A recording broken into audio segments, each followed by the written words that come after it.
Ya, lo primero que hago es tomar AutoCAD y me abro un nuevo espacio de trabajo con un sheet estándar. Como ya habíamos convenido, lo primero que uno hace es ver las unidades de trabajo. En este caso mis unidades van a ser en centímetros, para que todo lo que yo dibuje en este espacio esté establecido en centímetros.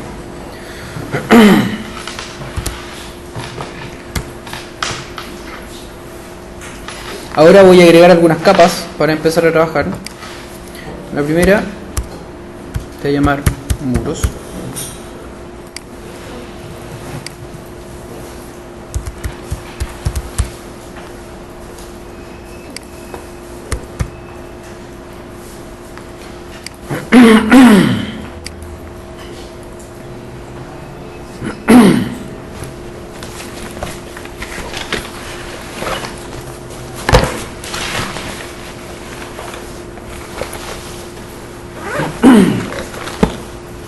Y aquí lo que voy a hacer es que junto con la creación de mis layers y la vinculación con un color, voy anotando el color que le voy asignando a cada layer. Entonces cuando yo llegue a la parte de la creación del lápiz, porque voy a crear un lápiz desde cero, que se va a llamar como casa de expresión, por ejemplo, voy a ir vinculando un espesor específico a cada color, independiente de la cantidad de colores que ocupe. Voy anotando mis colores, que es lo que hace cuando uno crea un lápiz por primera vez. Pues después cuando lo ocupa 10, 20, 30 veces, uno sabe que el color cian equivale a tanto, sabe que el verde equivale a tanto. Entonces, ¿qué color le gustaría a ustedes que tenga el muro como el color más grueso porque está mostrando los elementos estructurales del muro? ¿Rojo? Entonces tengo un muro que tiene color rojo o red. Y el color rojo equivale dentro de esta paleta index al color número 1. Por lo tanto, es el color número 1. Y le asigno rojo. Y muro ya queda en rojo. Todo lo que dibuje en muro va a tener ese color rojo. Está bien que siendo un elemento secundario y no estructural, ¿cierto? Un elemento que no tiene un peso gráfico importante, sino que se denota que está ahí. ¿Qué color debería tener? ¿O qué color le gustaría que estuvieran ustedes? Todavía no le vamos a agregar un espesor. ¿Azul?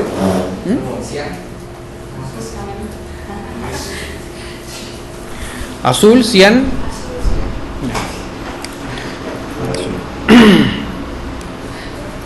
Entonces, como podemos ver, ya tenemos dos layers con los cuales vamos a empezar a trabajar. Como yo me voy a traer algunos bloques del dibujo que tengo al lado, me voy a traer un color el cual voy a tener que ajustar también en una escala intermedia. Si supusiéramos que, no sé, muros, que es el color 1, tabique, azul, el color 5, y dentro de mi codificación de colores rojo equivaldría aquí a un 0,5 o un 0,7, un 0,6, como el color más grueso que tengo en mi paleta. 0,7 lo asimilo a un 0,7, por lo tanto el tabique debería ser como un 0,25, un 0,3.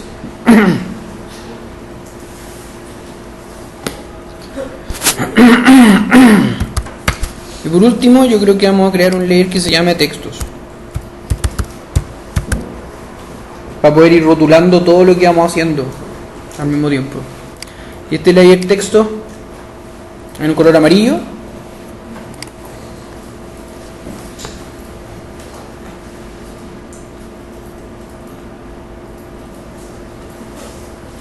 Y este en el color 2. Y texto debería ir en un layer más bajo que los tabiques, porque los tabiques son más protagonistas que los textos. Por lo tanto, si es 0,3, este debería ser en un 0,15 o un 0,1.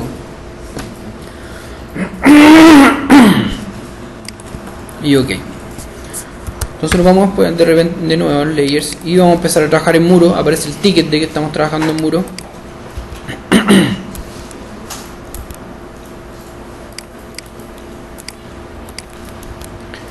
y voy a ir a mi planimetría y me voy a ir a robar mobiliario.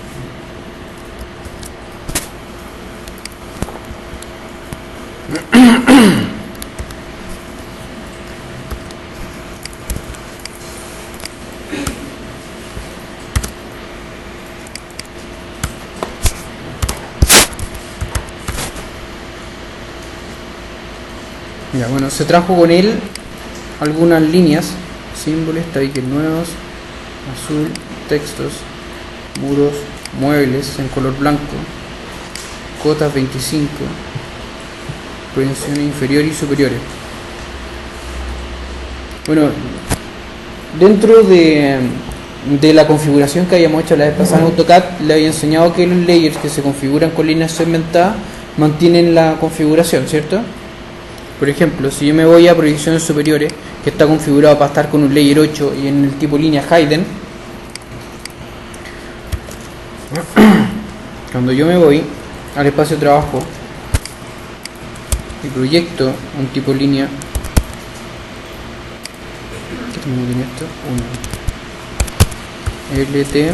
Recordemos que los espesores o las densidades con respecto a cómo se muestran los segmentados de las líneas tienen que ver con la escala del espacio de dibujo, y que había un comando que se llama LT Scale que nos ayudaba a definir esas densidades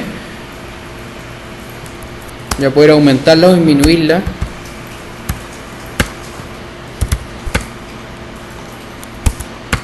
y al revés. 0.01.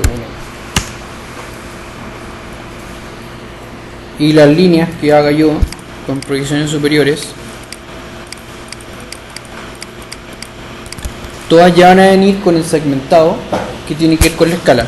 Como yo lo hago les doy la dimensión con LT Scale, puedo pensar que 0.03, este segmentado aún es muy denso para el dibujo como yo lo tengo planificado, y le doy un poquito más. Me parece que me pasé, quizá mi espesor era 0.015,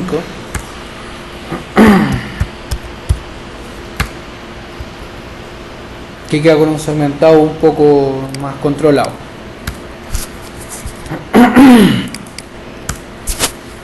Consulta, ¿cómo les gustaría a ustedes que fuera la planta de esta casa? Ortogonal perfecta, asimétrica, hexagonal. Bueno, ¿todos están de acuerdo con que sea un hexágono? ¿No? Levanten la mano los que están a favor del hexágono. 3 hexágonos. Hay más de 3. Entonces, ¿cómo hacemos la forma de esta casa? Quiero ideas. Si no dan ideas, no hay otra cosa que no sea un hexágono. Un triángulo. Oye, que están puristas. ¿Ah? Podríamos definir un usuario, que tampoco iría a profundizar tanto porque no estamos en talleres, entonces como expresión, pero podríamos definir un usuario. Algo curvo. ¿Ya? Curvo estilo Miralles, curvo Zaha Hadid, curvo ya. Ya, están poniendo difícil, chiquillos. Ya, lo primero que vamos a hacer es que dentro de esta línea de proyección superior la vamos a ocupar un poco como una muleta para poder ver los campos de acción de los objetos y poder colocarlo en sus dimensiones. Por ejemplo, vamos a trazar acá una circunferencia y tenemos nuestro primer campo de acción que tiene que ver 45 centímetros.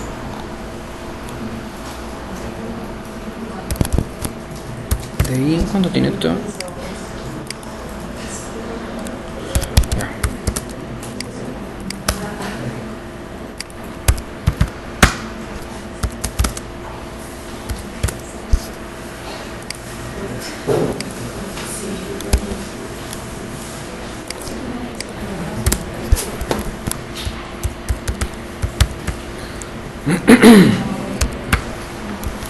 Ya, entonces con esta línea segmentada vamos a definir un radio, si se fijan, hago un offset de 45 y muestro mi primer campo de acción. Este es el campo de acción en el que está sentada una persona, son 45 centímetros desde el inicio de la mesa cubriendo la silla. ¿Esto qué significa? 45 significa esto.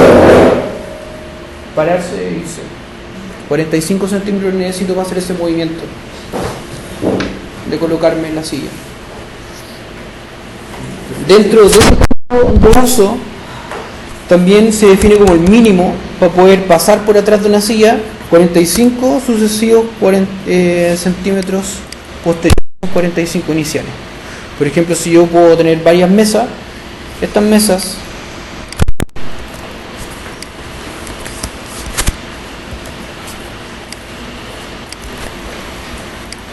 por ejemplo, si esto fuera un café,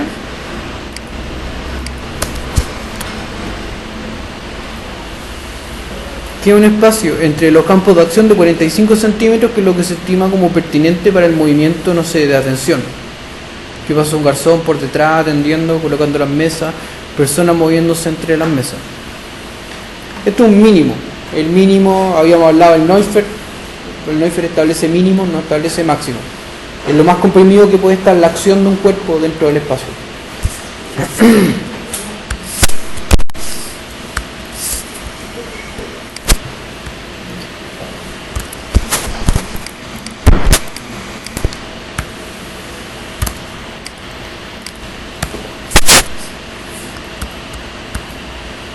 ¿Para qué hacemos estos campos de acción? Para poder establecer la cercanía y las distancias que tienen los mobiliarios y las circulaciones que deberían tener los objetos. Por ejemplo, acá tenemos este living con 3 cuerpos, una mesa de centro y 2 mesas de apoyo.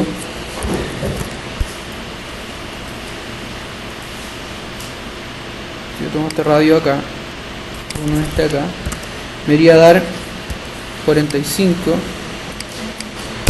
En el final de esto, si yo quisiera tener una circulación perimetral al objeto,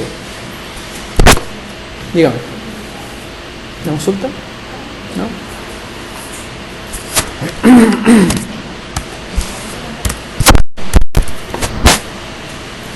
Entonces vamos a partir con esta dimensión inicial para tener básicamente 2 campos de uso, un uso de comedor y un uso de living como principio de nuestra casa.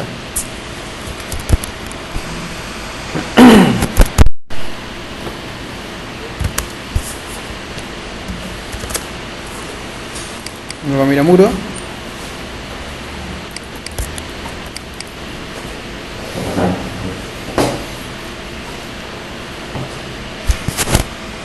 Y vamos a plantear el primer contorno.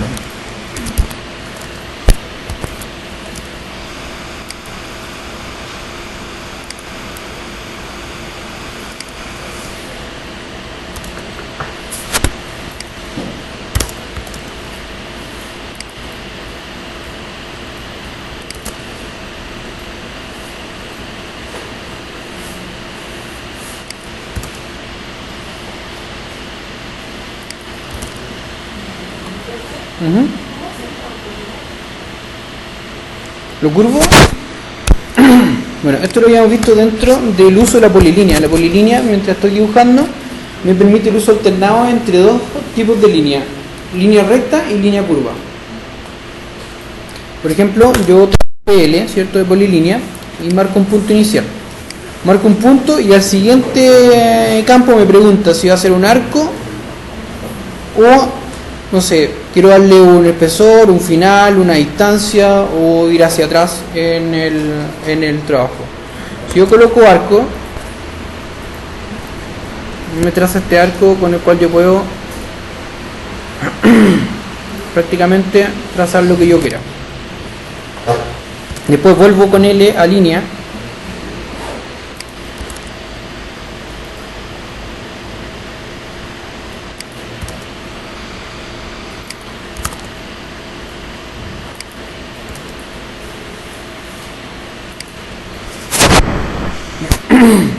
Y tenemos nuestro trazado. Ahora, es un poco ambicioso lo que me están planteando de Enrique Miralles. a intentar hacer lo que sea lo más decente posible. Pero si vamos a ocupar la técnica de línea curva, Entonces lo primero que vamos a hacer va a ser envolver este espacio, ¿cierto? Como si fuera un papel de regalo.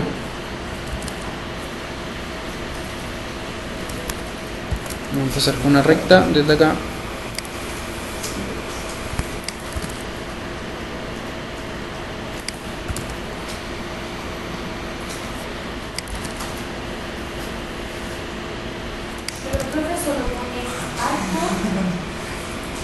Solo presiono A, sí. Solo presiono A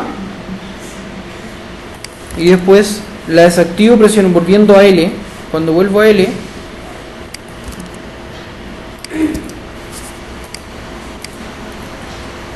lo ajusto.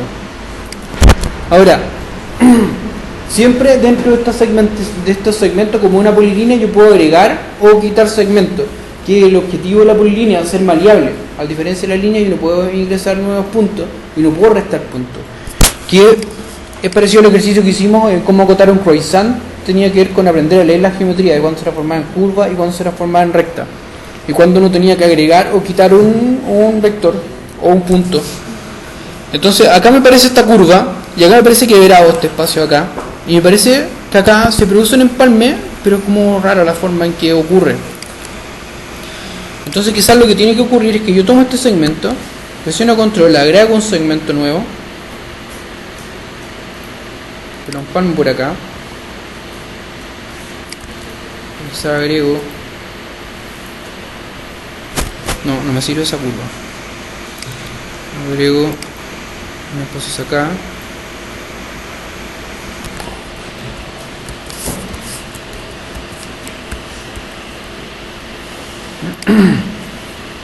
a esta la vamos a dividir.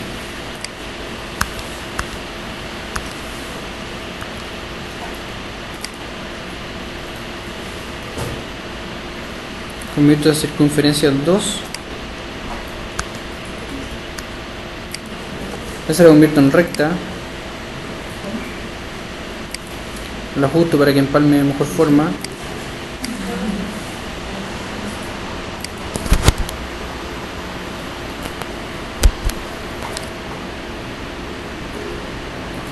Ya más o menos tenemos nuestro primer campo de acción dentro de las figuras. Tenemos como un campo de fuerza que está englobando esta área mixta de uso privado, semipúblico, entre ambas.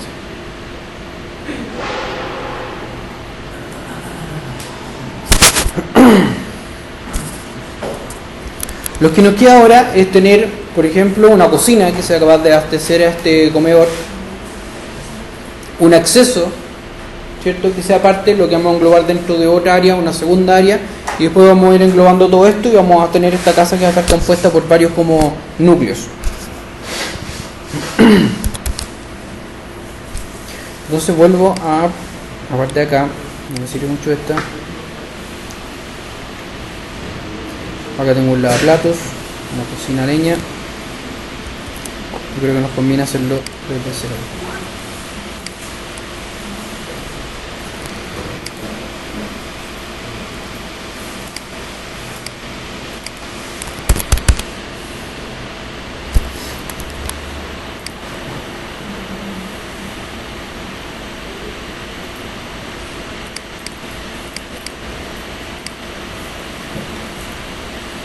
Vamos a ir por este lavadero que es bien sintético.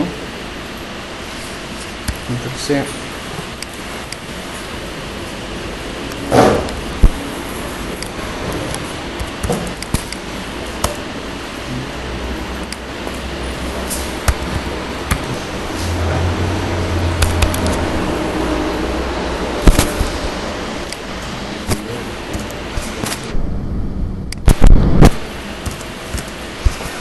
como tenemos nuestra área de 45 centímetros, lo que vamos a hacer es empalmarla con el final del radio para poder tener un movimiento entre esta cocina americana y lo que es la cocina en sí.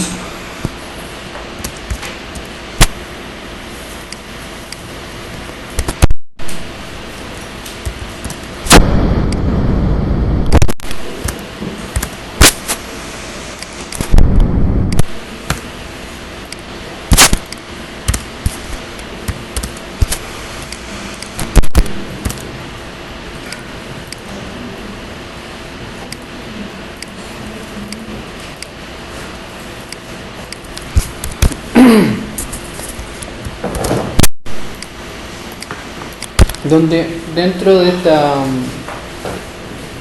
este espacio vamos a poner una encimera con una simbología super elemental de que tiene 4 quemadores. Tampoco vamos a ahondar más en la gráfica. Ahora sí, tenemos efectivamente en esto, gracias a que tenemos una cocina americana, una proyección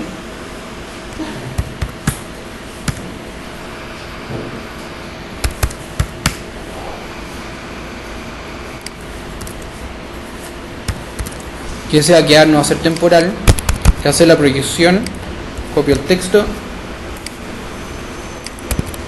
y esto va a decir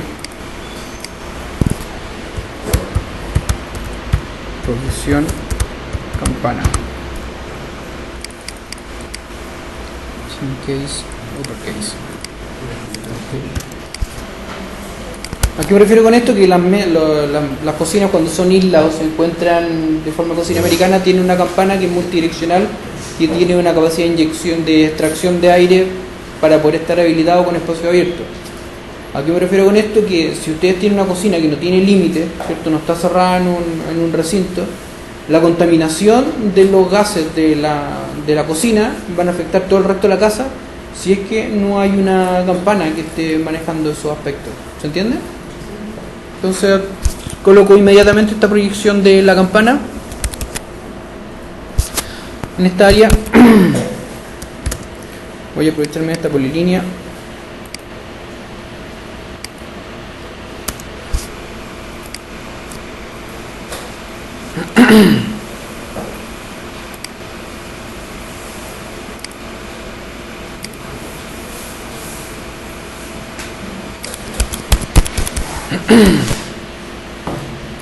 Y tengo un espacio de cocina que está conectado y vinculado a mi living, y tengo este comedor. A criterio inmediato esto debería tener mi acceso por la parte de acá, ¿cierto? Por la parte del living, comedor, van a poder entrar con la cocina, con un acceso directo a la cocina. ¿Están de acuerdo con eso? Recuerden que esta planta es de ustedes, así que lo hacemos participativamente. ¿Sí? ¿No? Ya. Entonces, a partir de este vamos a activar tangente.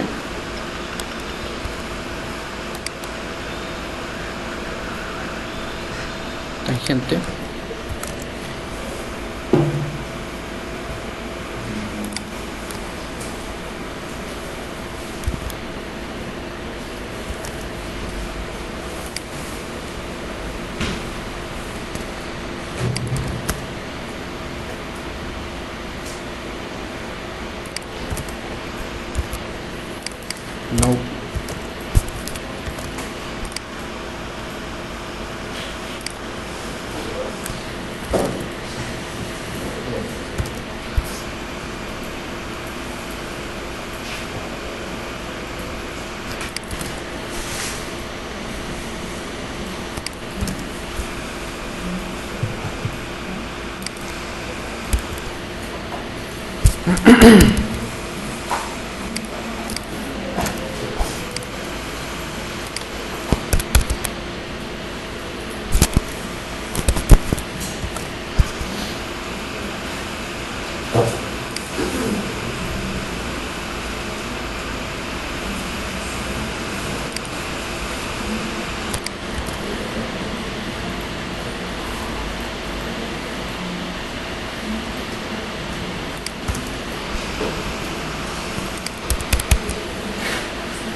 Ya, acá tenemos nuestra primera planta, donde tenemos nuestro espacio de la cocina. Esto va a tener solamente un piso, como una especie como de habitáculo único. No creo que le agreguemos un segundo piso solamente de hacer esta planta, y vamos a hacer un corte de esto para que entendan los niveles de presión. Esto no va a llegar absolutamente a nada. Va a tener un acceso con una chiflonera y un acceso posterior al espacio. Dentro de esto vamos a colocar espesores de muro. Vamos a tener que inventarnos un tabique para meter a esto porque no tenemos tabique.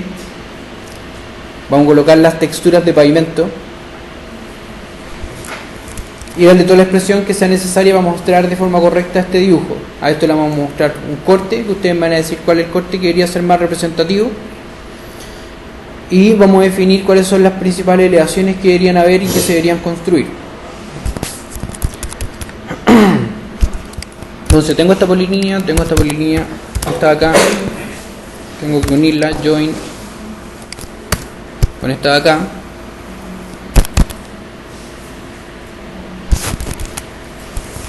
y empiezo a cortar esta, la voy a copiar,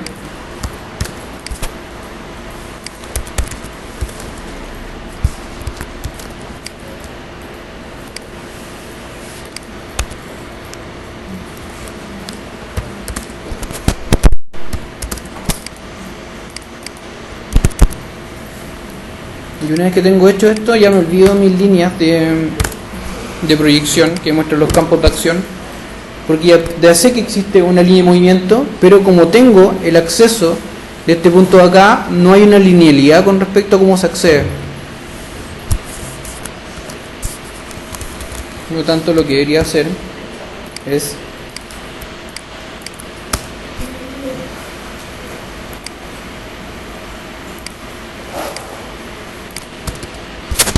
empezar a alinear los objetos con respecto a la morfología con la cual estoy trabajando.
Tenemos esta planta simplificada, este pequeño habitáculo, en que ya, si yo tomo estos fragmentos y los uno con pedit, ¿cierto? Hago join, tengo solamente una polilínea. De esa polilínea yo hago un offset. ¿Qué espesor debería tener el muro de esta casa? Dejémoslo aquí, una cáscara de hormigón armado sólido.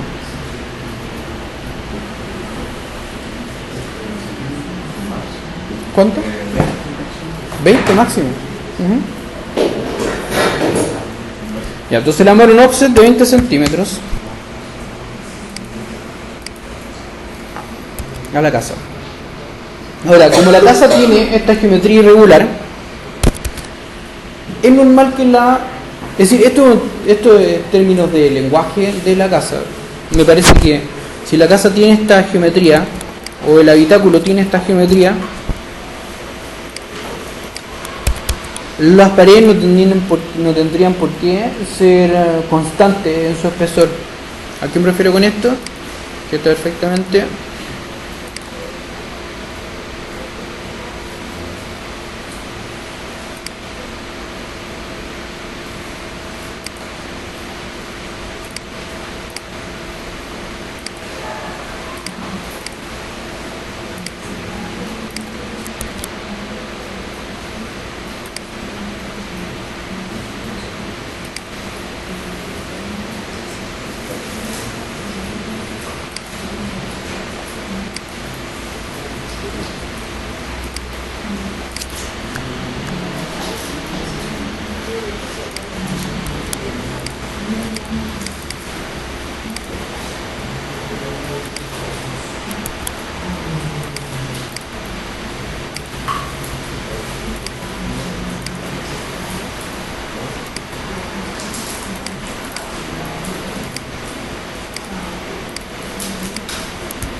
Se entiende que dentro de la coherencia del lenguaje de la estética de la planta, si nosotros estamos trabajando con una planta que se mueve de forma asimétrica dentro de la curva, los muros interiores se ve como un defecto que tenga la misma sección constante, porque es como excavar en una cueva, que nos asegura es un sólido, que yo estoy trabajando con una sección regular en el interior.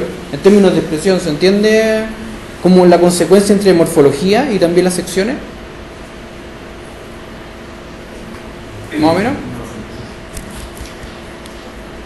Ya, esto tiene que ver con la forma de expresar la información. Si yo estoy trabajando con unas plantas que tienen una dinámica y tienen como movimiento, expansión y contracciones, las secciones de los muros también deberían de alguna forma moverse con respecto a esas acciones.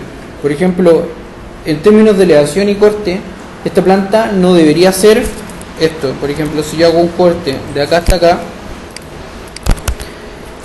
esta planta de ninguna forma debería comportarse así.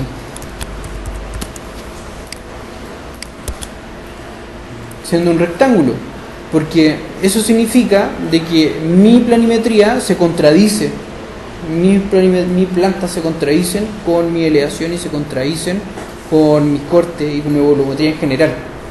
Estoy fabricando una planta que solamente se está dando el lujo de tener una geometría, pero no responde a las condiciones geométricas a las cuales pertenece como volumen. A esto vamos cuando nosotros inicialmente hablamos que la planta, corte y elevaciones no son más que una respuesta a nuestra concepción mental del volumen que estamos imaginando como arquitectos. Nosotros dentro de nuestra imaginación nos imaginamos los espacios, ¿cierto? Dentro de los espacios, viviendo los espacios, moviendo a través de los espacios, y nos imaginamos un espacio volumétrico tridimensional. Para poder llevar a cabo este volumen en el mundo real, ya sea en un modelo, ¿cierto? Una maqueta, o sea una construcción, viendo las escalas, que la maqueta sería la misma construcción, una escala, no sé, 1 a 100, 1 a 200, 1 a 300, y la construcción sería su construcción física, la 1 a 1. Necesitamos elementos de intercambio para poder transmitir esa idea. Esos elementos de intercambio para transmitir la idea son las plantas, cortes y elevaciones. Entonces yo fabrico mis plantas que son resultantes de mi volumen. Si yo veo esta planta con esta morfología, inmediatamente viene a mi cabeza que el volumen tiene una forma sinuosa igual que la planta. O sea que yo al ver esto pienso que es un huevito el cual está metido esto, y yo le hago una sección a ese huevito. Por lo tanto, no sé, si viera la proyección inferior,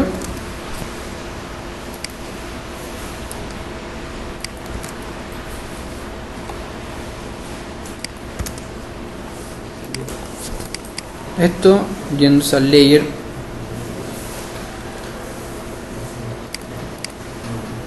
proyección superior, proyección inferior, me mostraría que el volumen se va transformando de un elemento a otro elemento. O sea, esto es lo que estoy viendo abajo. ¿Qué significa esto?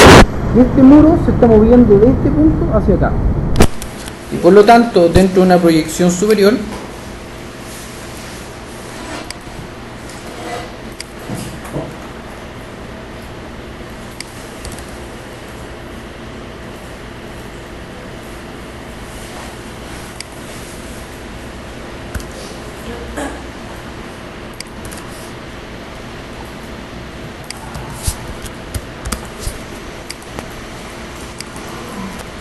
si trazara una proyección superior, quizá este es el último nivel de mi huevito. Entonces, ¿qué estoy viendo acá? Que si yo veo la proyección, o sea, lo que está en el piso, tiene esta forma, ¿cierto? Más grande. A este nivel que yo estoy cortando mi planta, que es como 1,5 m, 1,20 m, tiene esta sección, mi planimetría. Y cuando veo la cubierta, termina convirtiéndose en este objeto que tiene una forma como si fuera una gyoza. ¿Ubican la gyoza, esta empanadita japonesa? Es como una bolsita. Entonces, según esto, mi sección, o sea, dentro de la coherencia que tiene este volumen, que me está hablando de un objeto que es anómalo y es curvo, mis muros también deberían comportarse de esa forma, teniendo más peso en alguna área y liberándose en otra. Porque, si se fijan, pareciera que la circunferencia o el radio de acción de la planta se va moviendo en esta secuencia, es como una espiral. Por lo tanto va expandiéndose y se va contrayendo.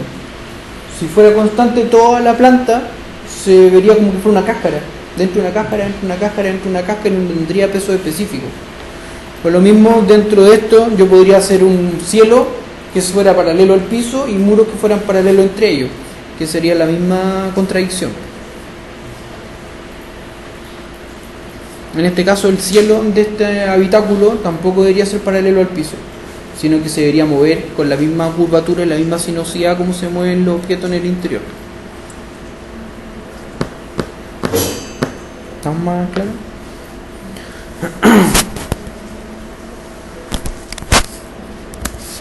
Entonces tenemos una proyección superior,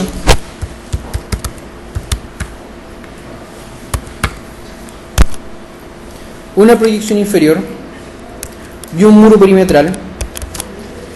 Lo que nos falta ahora es definir, por ejemplo, ventanas, definir puertas, tabiques que separen de alguna forma. No sé, acá debería haber un tabique que separe este elemento, va a ser como una especie como de chiflonera, como una antesala entre las dos acciones.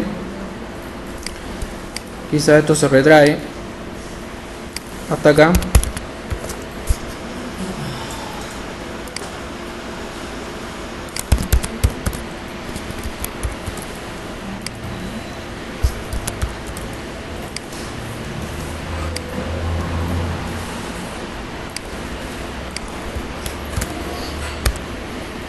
Y tengo un tabique de 10.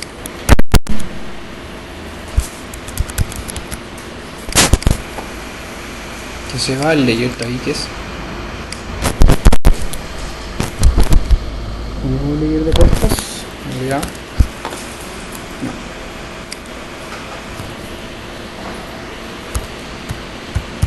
Puertas y ventanas.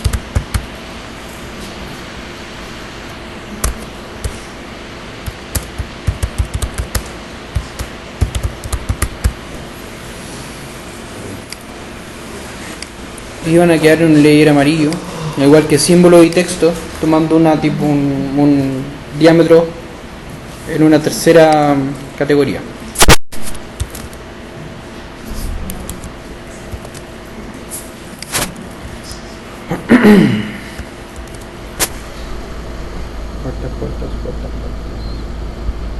Puerta y ventana. Me voy a poner a trabajar en este layer.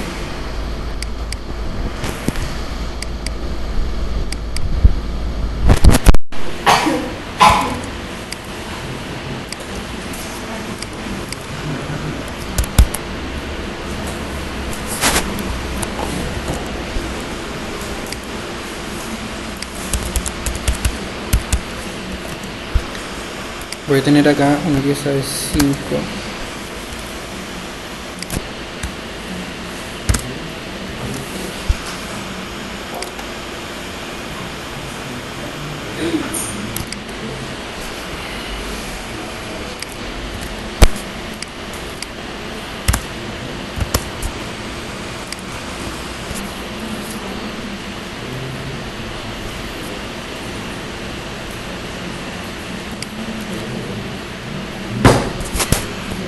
Tengo una pieza de 5 por 10.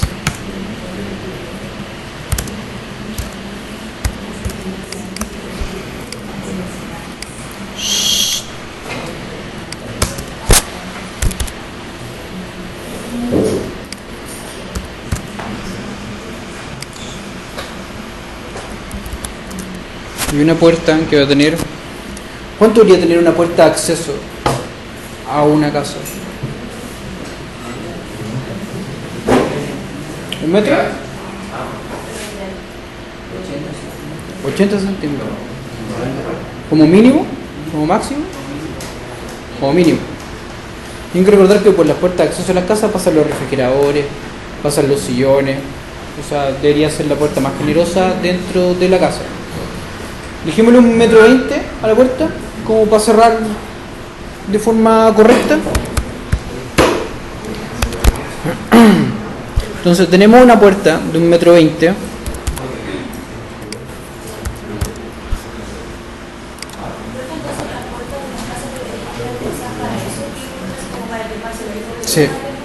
Sí, las puertas de acceso a las casas deberían estar pensadas para el acceso del mobiliario con el cual están siendo ocupadas.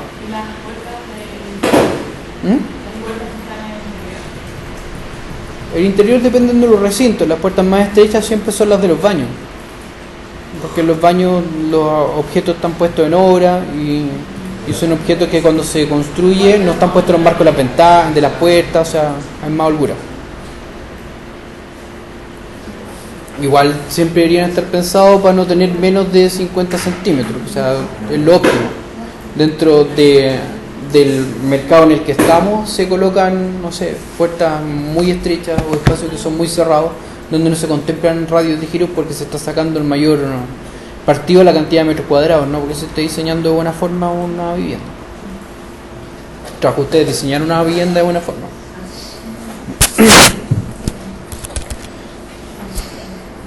Entonces, este pequeño rectangulito amarillo en mi marco de la puerta,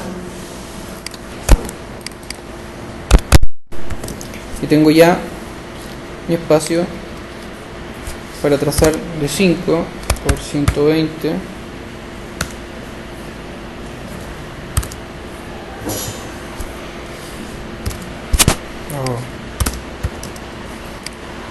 5 120 5 cerrado.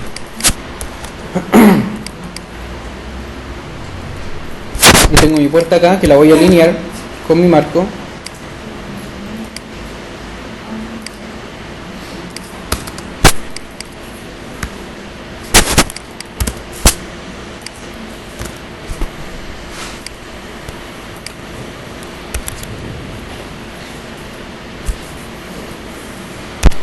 Pasa algo terrible con el ángulo. No sé si se fijan que el tabique está llegando un ángulo súper raro al muro.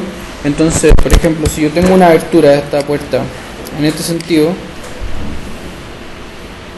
estoy desperdiciando en gran parte los 120 de apertura, porque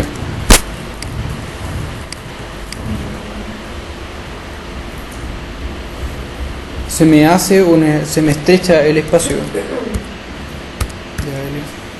Este punto se me reduce de 120 a 105, como que si hubiera puesto una puerta de 1 metro tendría 80 centímetros, si coloco una 80 tendría 60, o sea, cada vez se va estrechando. ¿Cómo soluciono esto? Esto lo puedo solucionar, por ejemplo, haciendo llegar perpendicular al muro. Esta es una pequeña corrección de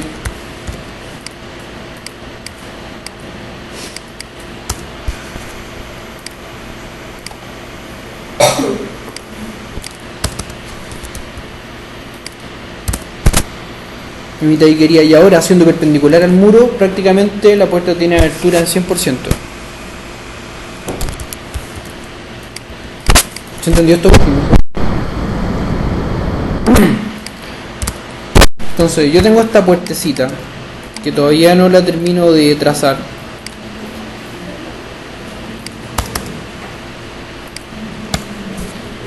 La famosa puerta la voy a centrar y le voy a colocar un eje descentrado. ¿Sabes lo que es un eje descentrado? Es cuando las puertas no tienen bisagra y tienen un pivote en la puerta y se abren, se puede, no sé, por la parte, no sé, generalmente están a 15 centímetros y en vez de tener bisagras tienen unos ejes. Entonces las puertas que son grandes se abren con mucha ligereza. Como esta puerta es una puerta grande, vamos a hacer ese mismo efecto. Vamos a dejar un offset de 15 centímetros.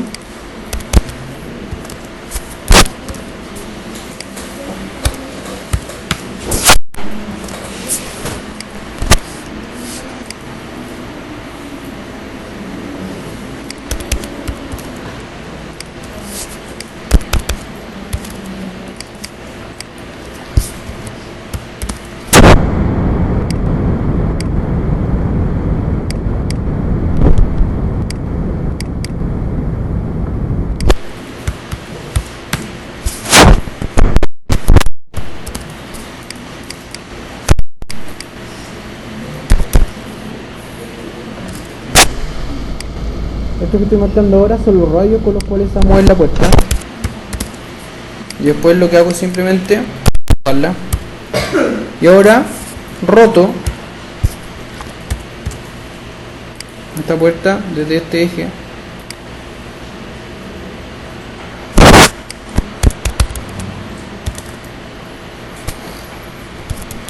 mostrando que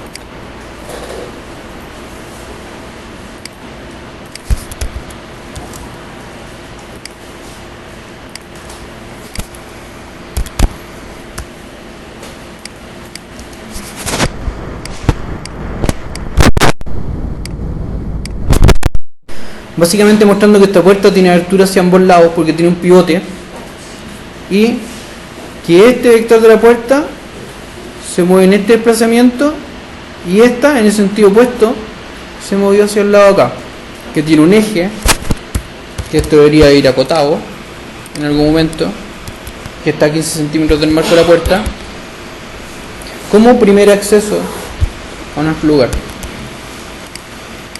Como esto es una casa con chiflonera.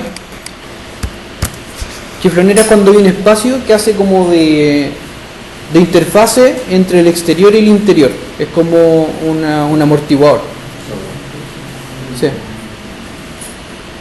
Se ocupan más en los lugares donde hay vientos excesivos, no sé, Villarrica, Pucón, Pueblo, Valdivia, donde es un espacio donde la gente llega con su ropa mojada, la deja colgada y entra sequito a la casa, como este espacio de apertura entre interior y exterior.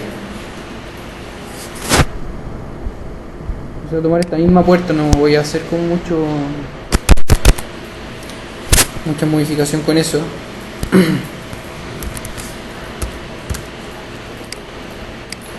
Y voy a alinear esta puerta con este.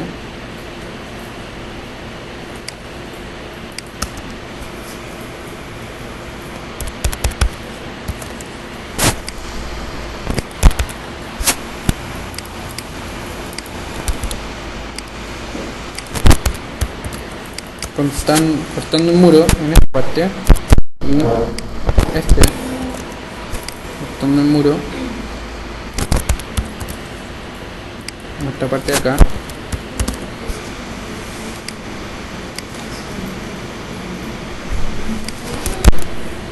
Y ahora hacemos la ISO solamente para dejar aislado el muro y vamos a hacer trim.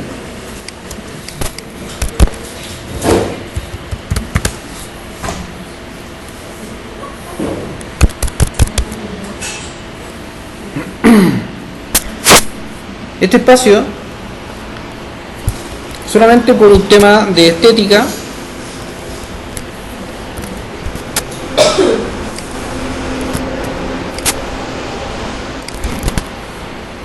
no sé si tengo árbol en el otro lado. No.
Ya, eso que acabo de dibujar es un arbolito, este va a ser como un pequeño patio de luz, y ahora un arbolito, eso lo hago para colocar como una textura como de deck de madera en ese espacio, y al interior de la casa colocar otra textura, así agrego dos texturas Ya tenemos un tabique, tenemos una puerta, tenemos una simbología de vegetación, vamos a tener texturas de piso, tenemos un muro, tenemos un mobiliario, me faltarían los textos, pensar en unas ventanas, agregamos hatch y ya podríamos empezar a ver cuál es la expresión que tiene que tener el dibujo ya ploteado. Podríamos ahondar en eso, de la información necesaria que debería tener un proyecto de arquitectura.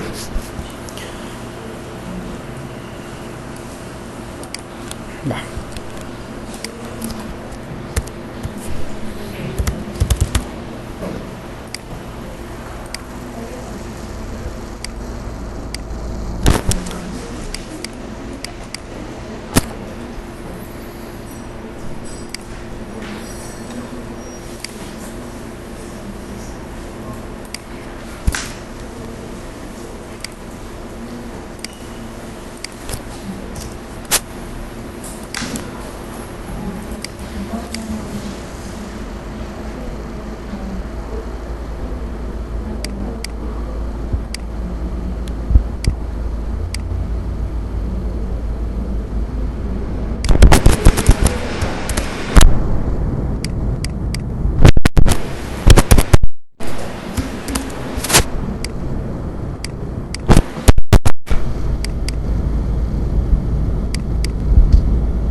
Dame un segundo.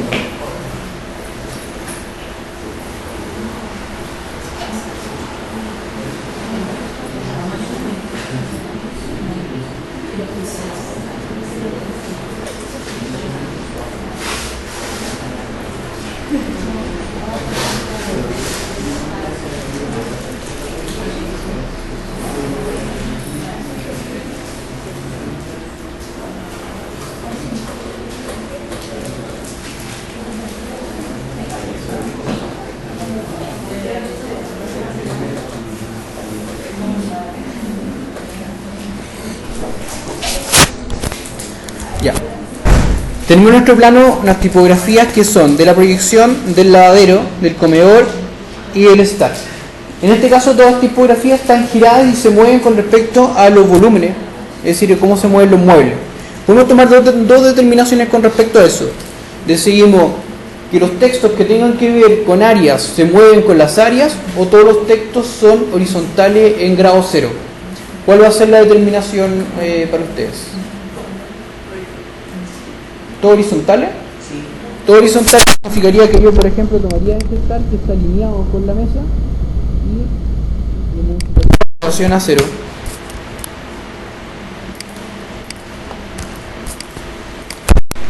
¿Estamos todos de acuerdo, cierto?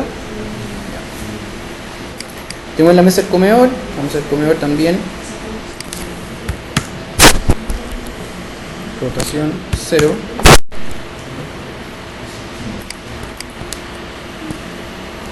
Rotación. Ese se lo vamos a dejar alineado porque las proyecciones siempre se dejan como paralelo a la línea de proyección. Por ejemplo, si fuera la proyección de una ola altura, la proyección del edificio, de un altillo, se deja alineado, pero este es un texto de un programa. Rotación 0.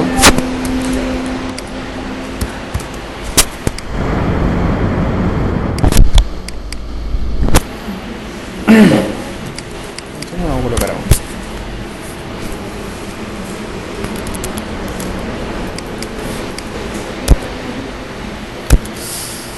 Nos faltan las famosas ventanas. ¿Dónde vamos a colocar ventanas?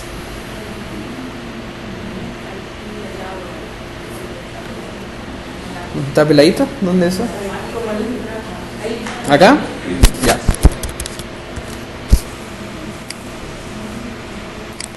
¿Cuánto tenía esta ventana?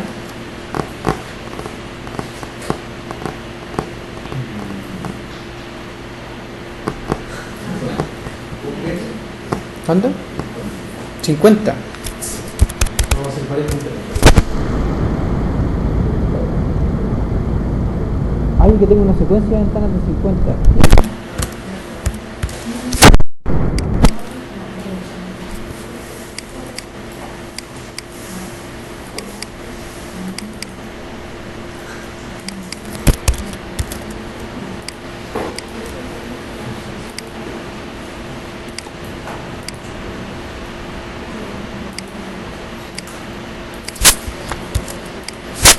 Ya, dentro de toda esta secuencia de modulación, ¿cuáles sí y cuáles no? ¿Vano? Ya, empecemos por esta.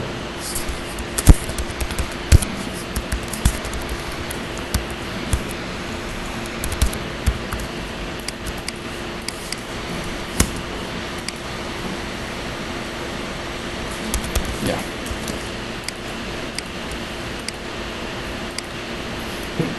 ¿Dejaríamos un espacio 50 y otra ventana o dejamos dos espacios y una ventana? Uno. Por lo tanto, nuestra segunda ventana vendría siendo esta, y siguiendo con eso, nuestra tercera vendría siendo esta de acá. ¿Hay más ventanas que estas?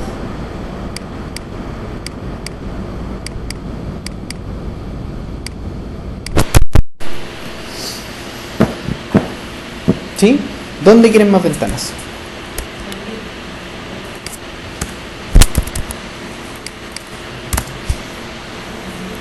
En la zona del living.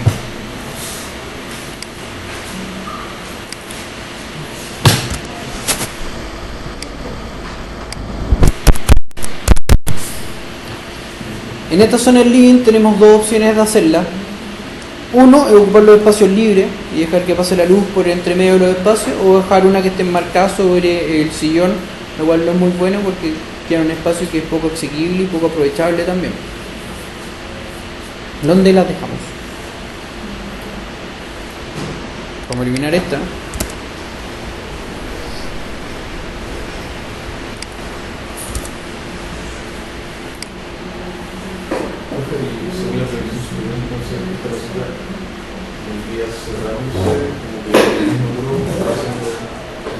Sí, pues el muro va moviéndose en ángulo, por lo tanto las ventanas también, tú las vas a ver que van a ir moviéndose, acercándose a la cubierta. Ventanas al lado del living, quizás más en vez de poner la línea de corte del muro, la parte que va a quedar en la proyección superior.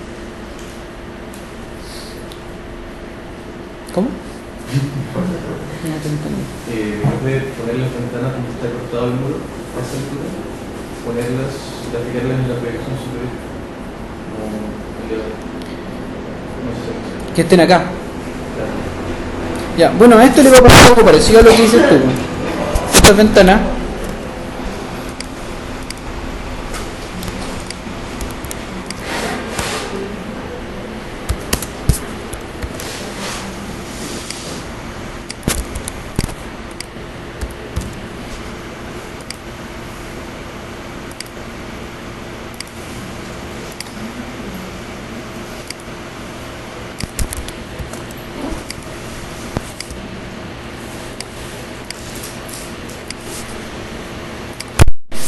se van a haber proyectado.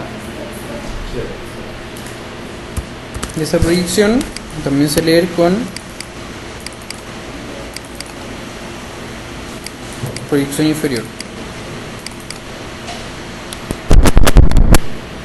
Y lo más probable es que se lea con proyección superior, pero esas proyecciones cuando están metidas dentro de la planta no las colocan porque empiezan a asociar, o sea que se empiezan como a mezclar con la simbología que está dentro. Siempre se trata como de limpiar al máximo posible los espacios de dibujo, no mostrando sobreinformación. En una segunda planta quizás es más pertinente mostrar, o en un corte, o una elevación, el desarrollo de esas ventanas. Bueno, igual elige qué mostrar y cómo mostrar con el fin de no como también saturar de información los espacios. Y entonces, quedamos en esta ventana que en el living, ¿cómo van a ser? Que queden proyectadas superiores. Claro. Eso nos haría no graficarlas dentro de nuestro corte. Y que queden, por ejemplo,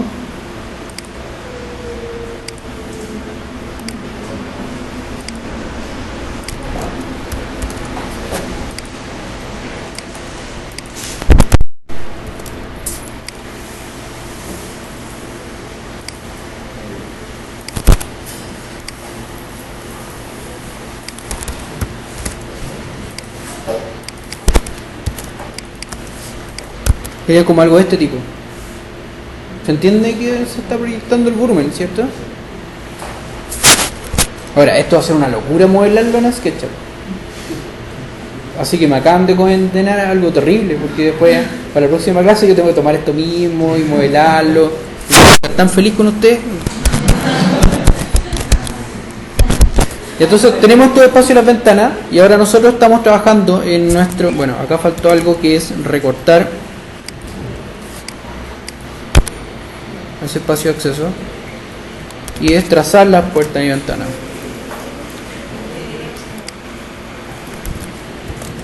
Un marquito de ventana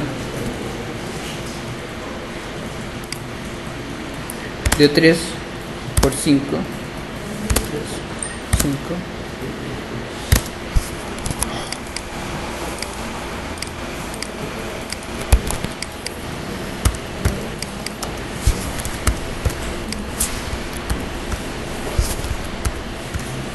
Lo alineo.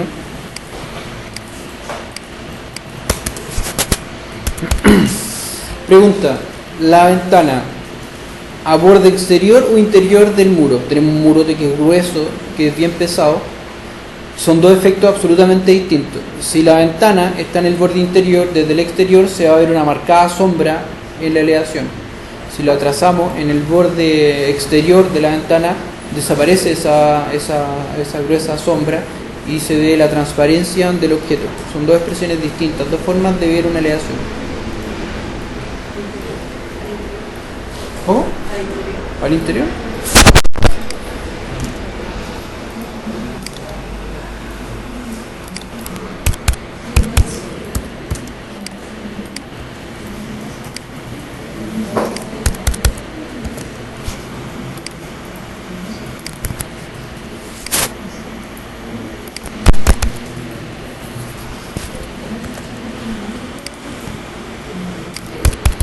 Ya, en términos súper simplificados de la expresión de una ventana, esto es una ventana con un vidrio fijo, en que se tiene los dos marcos laterales,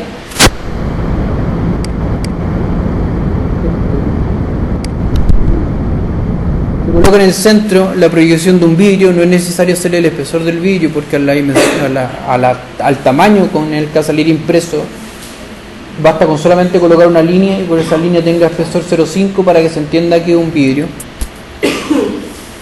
Y la proyección del marco que da vuelta en la parte inferior. En este caso, este marco como proyección plana no va, porque nuestros muros se están moviendo, o sea, nosotros no estamos directamente viendo hacia abajo. Esto voy a bajar exactamente como esto de acá.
¿Se entiende la proyección de la ventana? Con el muro se va moviendo, nos proyecta al final de la ventana, esta ventana que se está moviendo también, con el objeto. Ahora, la única cosa fácil que ha tenido todo esto, que esto como es exactamente la misma ventana, puedo tomar y copiarla a la misma, que va acá hasta acá y acá hasta acá, con la diferencia que el muro se va adelgazando, por lo tanto se va adelgazando también la perspectiva con la cual se coloca el objeto. Ya tenemos los muros, tenemos proyecciones superiores, tenemos proyecciones inferiores, puertas y ventanas. Nos faltarían los hatch de la casa. Lo primero que vamos a hacer es crear un layer que se llame hatch.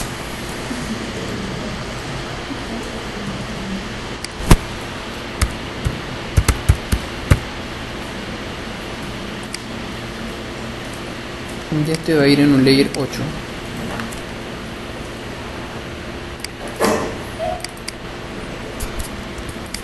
Vamos a trabajar en él. Y otro que se llame pavimentos.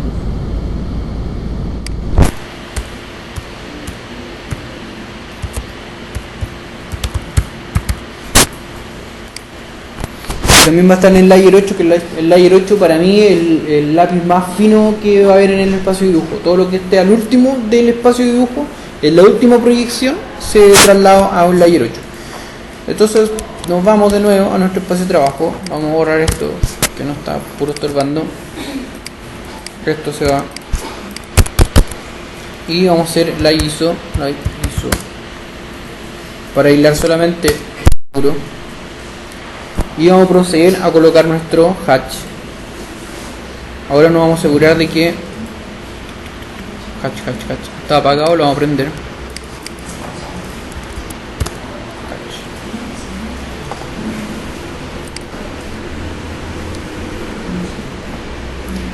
En hatch tenemos dos opciones que son pick points y select area. Como nosotros no cerramos la área, tenemos que elegir pick points y elegir los puntos interiores.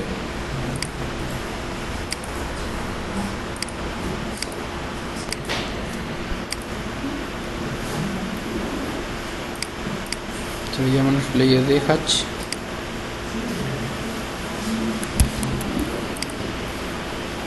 Y vamos a definir patrón.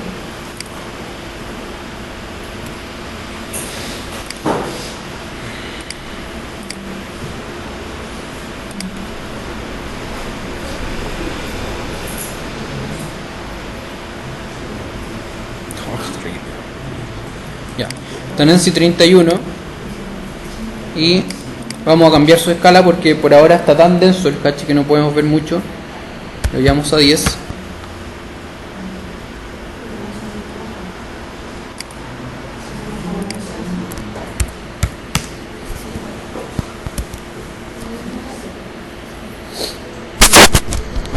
Y ahora tiene 30. Eso, vamos a hacer un ISO. Y aparecen todos nuestros objetos de la valorización, ¿cierto?, del espacio. Lo que vamos a hacer es que ahora vamos a crear una pequeña laminita, un pequeño espacio de impresión para aplicar los lápices e ir estudiando la expresión del dibujo. Ahí vamos a ir cambiando la densidad del hatch, el color del hatch, el tamaño de las líneas, la forma como se van a expresar las líneas para poder ver que sea lo mejor, lo más detallado y lo más preciso con lo que nosotros queremos mostrar.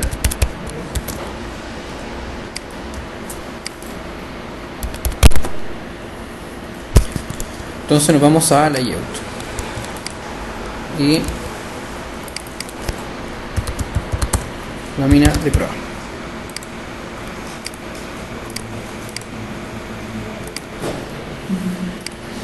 Modify. Acá nos vamos al lápiz por defecto y nos vamos a crear nuestra propia valorización de lápices. Nosotros dijimos que teníamos un color rojo.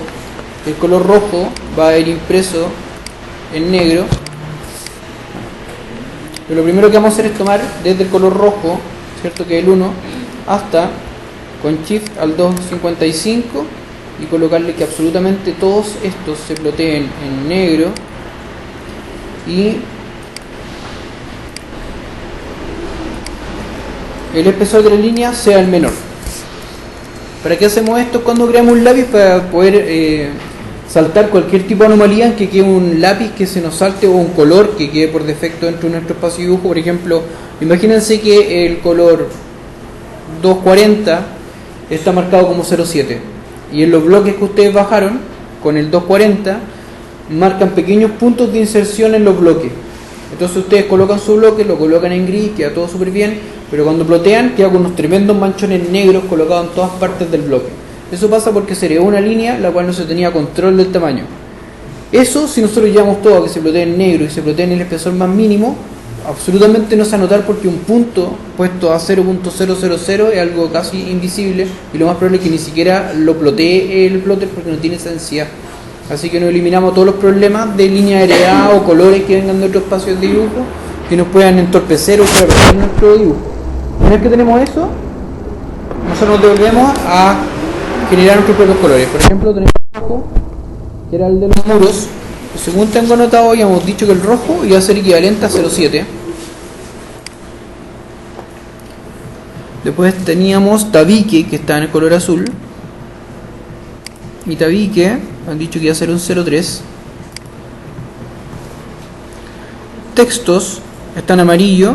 Dijimos que iba a tener 0.15.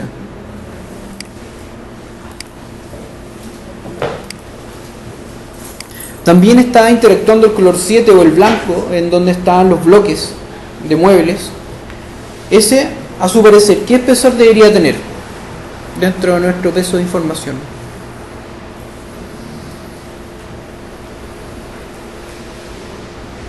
¿El mismo que el texto? El mismo que el texto. Sí, se encuentra en una escala intermedia, porque pavimento vendría siendo lo más fino.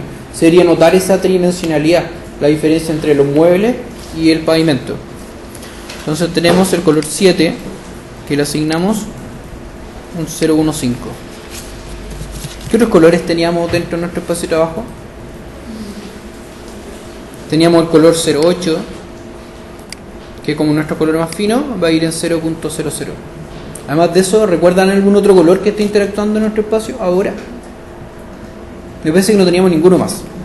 Entonces, como tenemos esto ya definido, se llama Casa Express. Y ya con un archivo CTV, el cual yo puedo extraer de mi carpetita y llevarlo en mi pendrive y llevarlo a todas partes y se va a recordar mis espesores ya guardados. Save as, cancel. Y acá voy a mi Casa Express 3, asigno un plotter, en este caso hacer un plotter PDF con una salida 150 dpi. Yo le he explicado ya lo de la densidad de dpi, que los 300 dpi son equivalentes a un papel couché o un papel fotográfico y 150 dpi son lo equivalente a una alta resolución en un papel poliéster, que es como la mejora del papel bond, pero con un poco más de fibra artificial, lo que hace que no absorba tanta tinta. Que lo que pasa con los papeles bond tradicionales, que como tienen un porcentaje de algodón, absorben y revientan las líneas por la absorción que tienen. Entre más sintético, más fina y más definida es la línea que se desarrolla. 150 dpi es una resolución más que aceptable para ese tipo de impresión. Más allá de los 150 dpi, en un papel normal de impresión no se va a ver ninguna diferencia, ninguna, porque el resto es papeles de otra densidad de gramos. Entonces lo dejamos a 150 dpi. Hacemos nuestra conversión de unidades y nosotros tenemos que 10 milímetros son una unidad de trabajo. Nuestra unidad de trabajo son centímetros, por lo tanto 10 milímetros son un centímetro. Entonces también ya lo habíamos visto anteriormente. Y vamos a hacer una laminita que va a ser una 3. Un tabloide. En el tabloide vamos a probar esta planta solitaria para ver el nivel de expresión que tiene. La portrait, transparencia lo tenemos, display size. Entonces aquí tenemos nuestro viewport, lo vamos a expandir.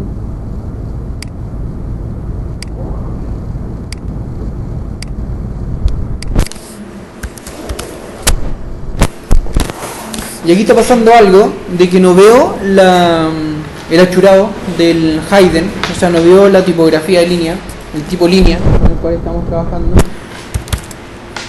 Presiono Regen para ver si hay un error de gráfica y no lo cambia. Eso puede pasar por la razón de que el espacio de trabajo, como yo estoy trabajando entre un model, que el espacio de trabajo, y el paper space, que es un espacio de papel, pueden tener diferencias con respecto a lo que consideran ellos una escala. Para unificarlo se ocupa un comando que se llama pslt_scale, que funciona con 1 y 0. 1 prendido, 0 apagado. 0 el regen, y ya me aparece, se fijan que aparece el segmentado de mi planta.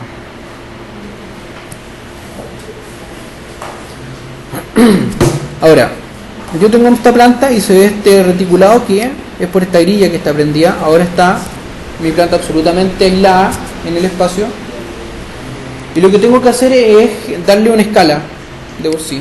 Tengo escalas predeterminadas que ya me deberían estar funcionando. Por ejemplo, escala 1.50 ocuparía ese espacio dentro de la lámina.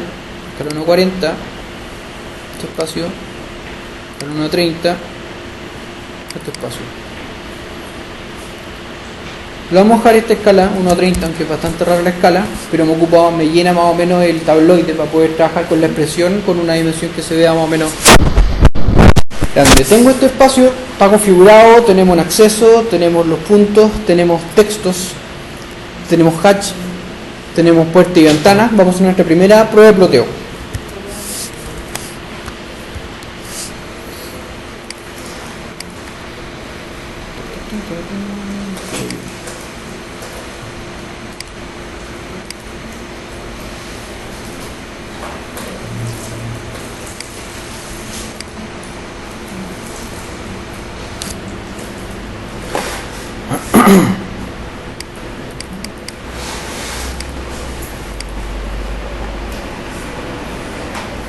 Así es como se está viendo actualmente la planta de arquitectura, si lo tuviéramos que imprimir. Se lee el elemento estructural con una dimensión mayor. El hatch ayuda a darle una intencionalidad de sección, de peso, ¿cierto?, de sección, y se ven los elementos secundarios en el interior. Hay líneas de proyección que nos muestra cómo se sigue desarrollando el volumen, una vegetación, puertas que tienen movimiento y las famosas ventanas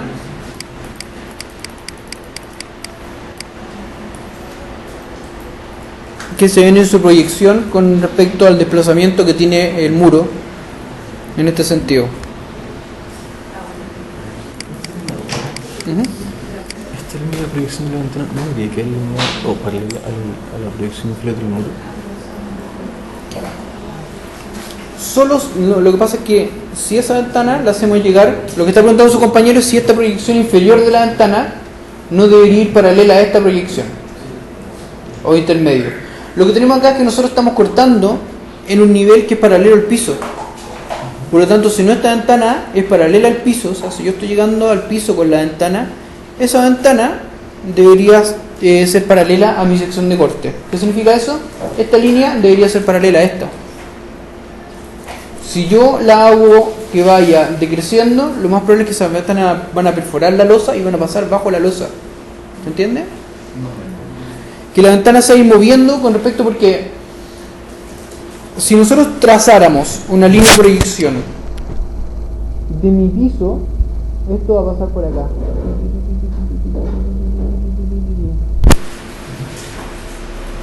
Y esa línea de proyección no va a ser paralela a esta.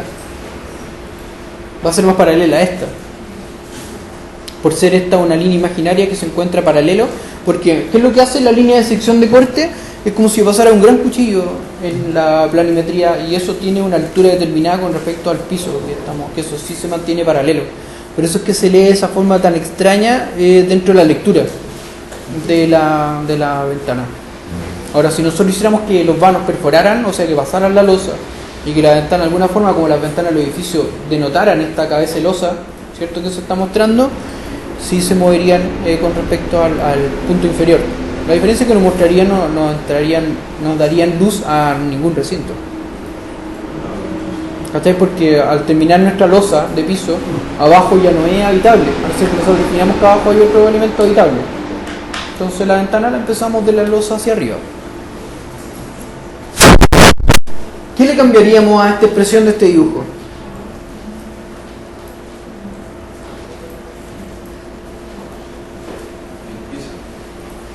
¿Cómo? El piso. Le agregaríamos el piso. ¿Qué más?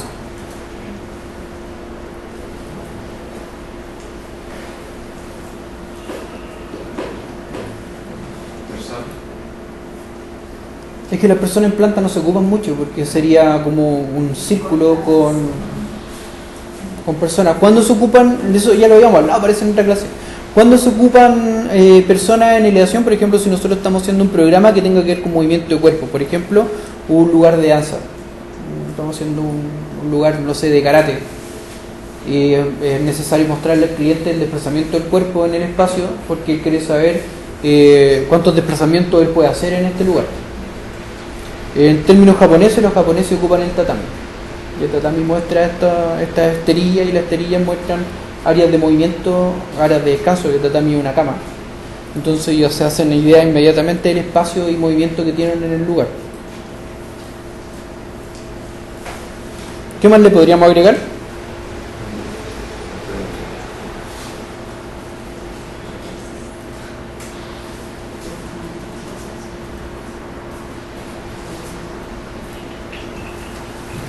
Vamos a hacer dos cosas. Primero voy a agregar los textos de áreas. Por ejemplo, voy a mostrar este patio intermedio con un texto, no sé, chiflonera o patio intermedio de acceso, living, comedor, y voy a hacer una poligonización de área para que ustedes sepan cómo sacar la área de los recintos y voy a decir, no sé, comedor 10 metros cuadrados, estar 15 metros cuadrados, cocina 10 metros cuadrados. Es súper fácil de hacer, pero un truco que igual me gustaría que lo aprendieran porque así pueden sacar rápidamente áreas de lugares específicos. Vamos con los textos, con la área, vamos a colocar las texturas de piso. Después de eso vamos a agregar los ejes estructurales, que no lo hemos colocado, y algunas cotas. Que va a estar bien difícil por la morfología que tiene esta plantita. Entonces nos devolvemos acá.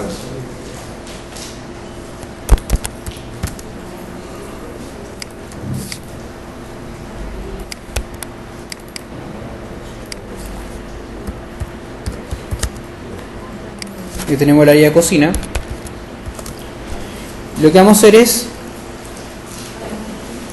trazar una polilínea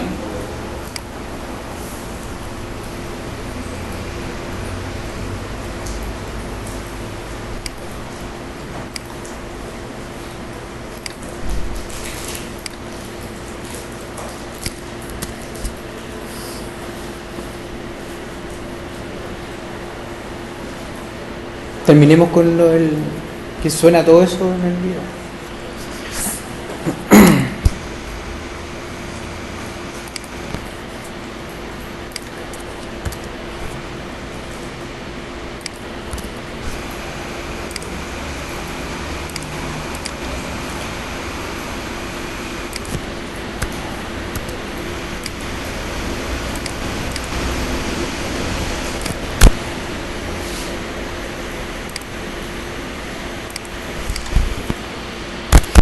Ya, tenemos esta polilínea con un objeto cerrado. Si nosotros lo vemos en propiedades, aparece que está cerrado y no aparece el área. Como esto está en centímetros, nosotros le restamos 4 unidades y nos queda que tiene 6,27 metros cuadrados. Por lo tanto, si nos vamos a la cocina,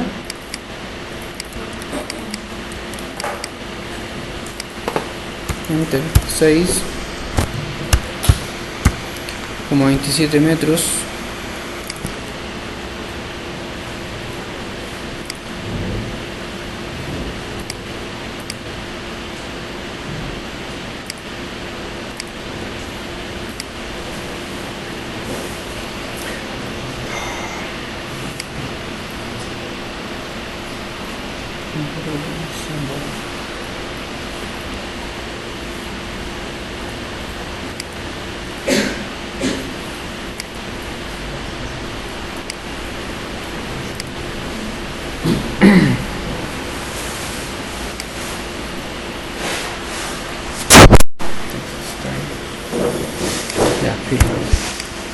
6,27 metros cuadrados.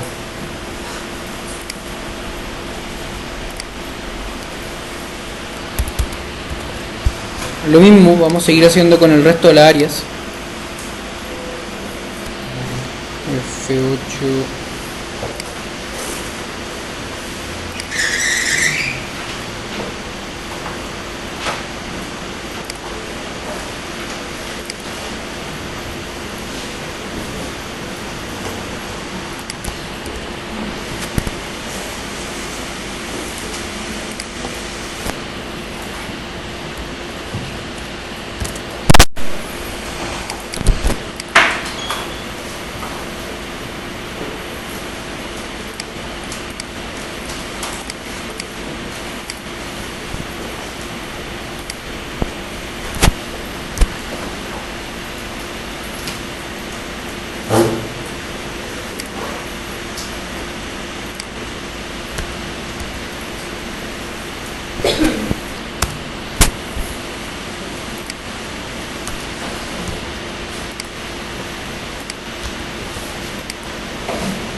Esto he sacado bien a la rápida porque en realidad la forma de sacar la poligonización es mucho más... no sé si a ustedes le han pasado la poligonización de superficie ya. En la poligonización de superficie, el polígono, por ejemplo, si esta es un área que está colindante con el exterior, el área de esta superficie va desde el punto medio, entre, por ejemplo, si hubiera un tabique, la línea pasaría justo en el centro del tabique que divide dos recintos. Pero cuando llego al exterior, va a borde externo de mi cara. Le agrego toda esa sección de muro como parte de mi superficie. Si yo tuviese un chaf o una doble altura, se asume ese chaf como exterior. O sea, trazo mi línea en el borde externo del muro. Interior en este caso el chaf, colocándolo como interior. Acá imaginariamente tendríamos que haber agregado los dos espacios y haber pasado de forma intermedia entre los dos espacios de uso, definiéndose uno a cada lado. Este pasa exterior y aquí pasa por el centro del tabique, dividiendo entre ambos lados. Esto quedaría dado un espacio de circulación que queda agregado este como espacio útil de movimiento o algo así.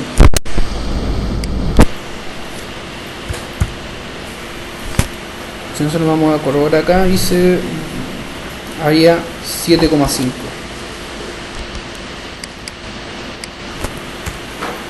7,5 metros cuadrados.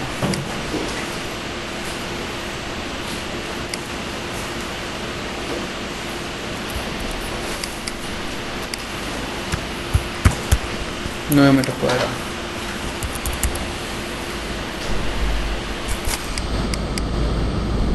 Y ahora lo que se hace siempre con estas cosas es que estas líneas de polígono se guardan en una capa que se apaga, pero ahora las vamos a borrar porque no las vamos a volver a ocupar. Y tenemos los textos que nos muestran la área específica como son metros cuadrados de uso, ¿cierto? Y el espacio, y este me faltó el patio interior.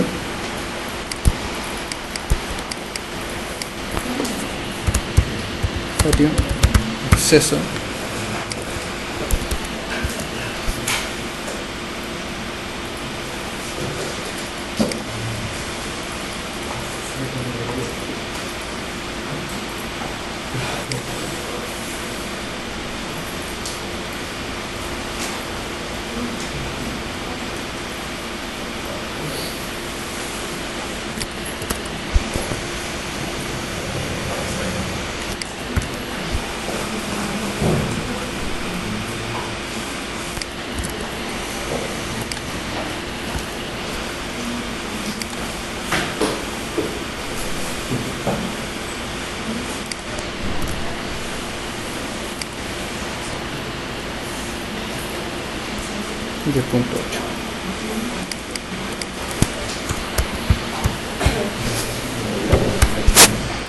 Entonces tenemos un patio de acceso de 10.8 metros cuadrados, un estar de 9 metros cuadrados, un comedor de 7,5 y una cocina de 6,27 metros cuadrados. Ya tenemos una planta que nos está hablando de los metros cuadrados de uso, los programas, hay una cáscara estructural que nos está conteniendo todo el programa, hay proyecciones que nos muestran el desarrollo del volumen, puertas que nos permiten acceder a los recintos y ventanas que nos permiten iluminar los recintos. Ya está como de alguna manera más contenido y más definido el espacio.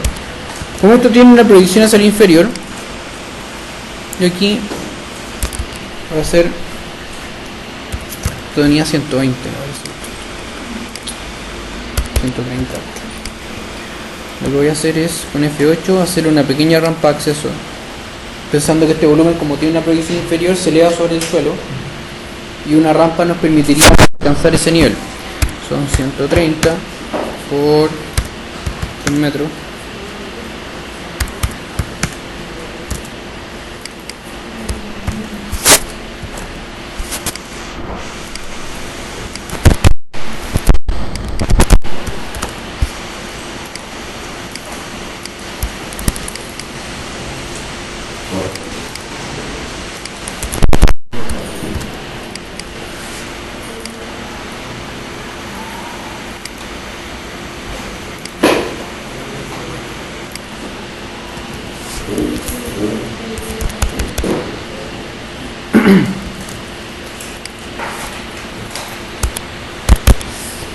Y simbolizamos la proyección de la rampa que nos muestra la dirección hacia donde sube la rampa.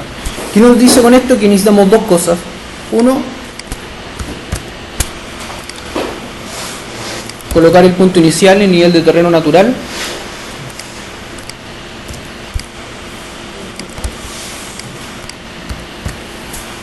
Y después, como tenemos una rampa acá, deberíamos tener que mostrar el nivel del piso terminado para poder entregar la información de cuánto sube la rampa y cuánta diferencia tiene la casa entre su nivel 00 y el nivel 00 del piso.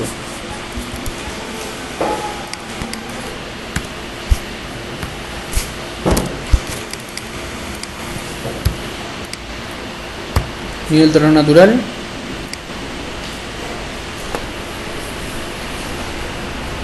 Insert.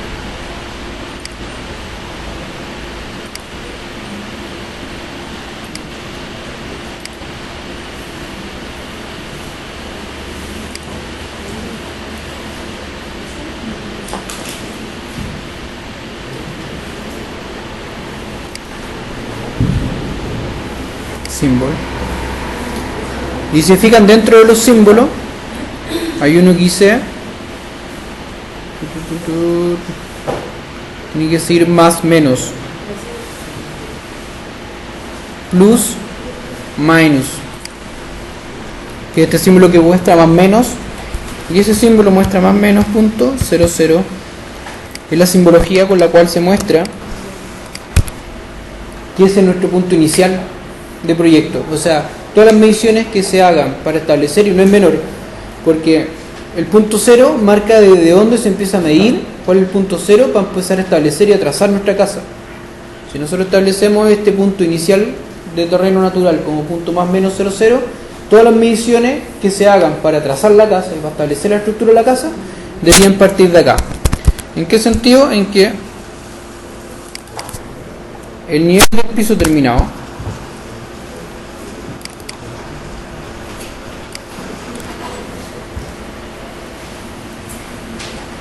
en este caso va a ser más 60. ¿Qué significa eso?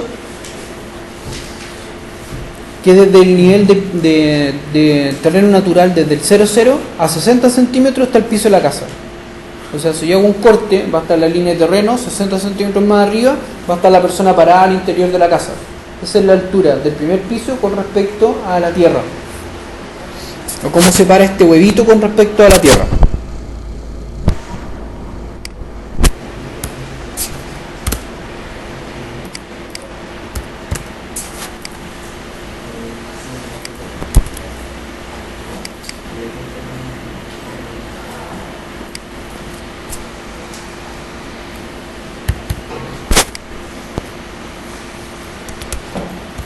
y acá le marco que en el interior de la casa hay nivel de piso terminado 0.78, indicando que antes de entrar a nuestra casa acá existe una grada. ¿Y cómo se marcan las gradas? Una línea que marca, esto sube 18 centímetros. ¿Han visto antes esta simbología?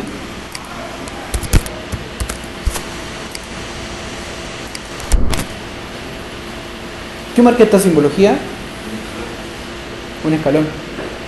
Y como yo tengo en el nivel del patio acceso, ¿cierto?, un nivel de 60 centímetros sobre el piso natural, acá tengo 78 centímetros, que significa que tengo un peldaño de 18 centímetros para ingresar a la casa desde este patiocito interior.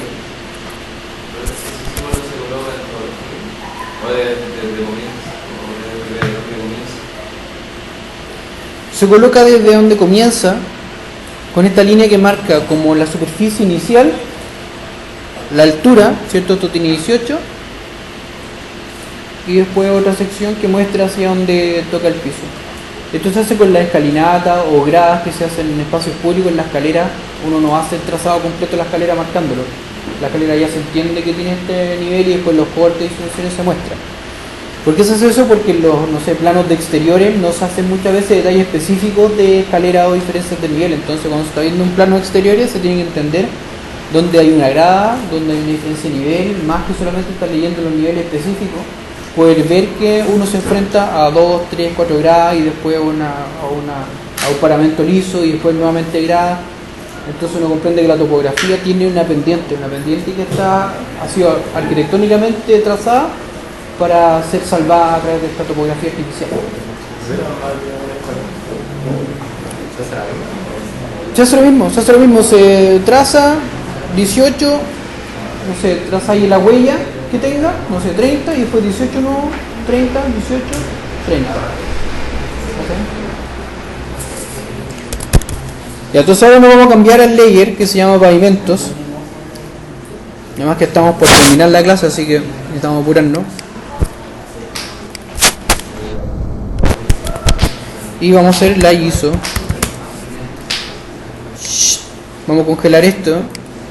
Y vamos a congelar esto acá.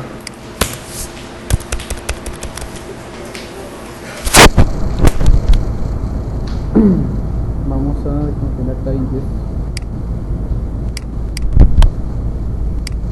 Y este de acá vamos a llevar a pavimento.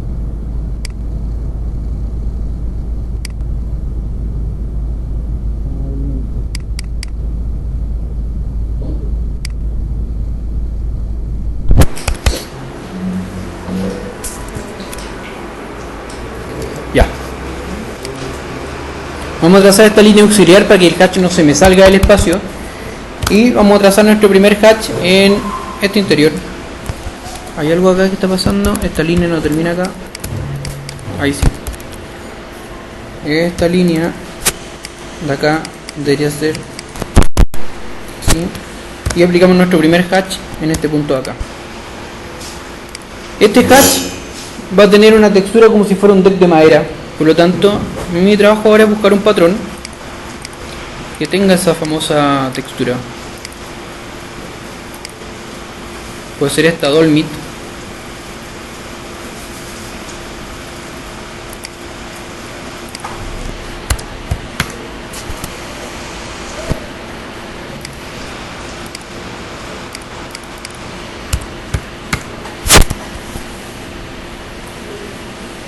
Y si se fijan, esta textura está puesta horizontal. No está siguiendo el trazo de mi planta. Entonces, ¿qué es lo que tengo que hacer yo? Es rotar esta textura.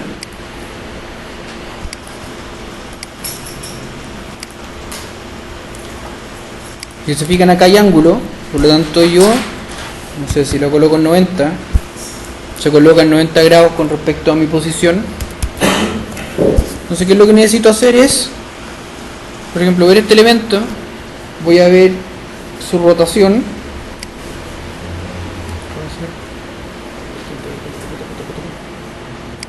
No, la rotación de este elemento. Entonces lo que voy a hacer es trazar una línea con respecto a orto.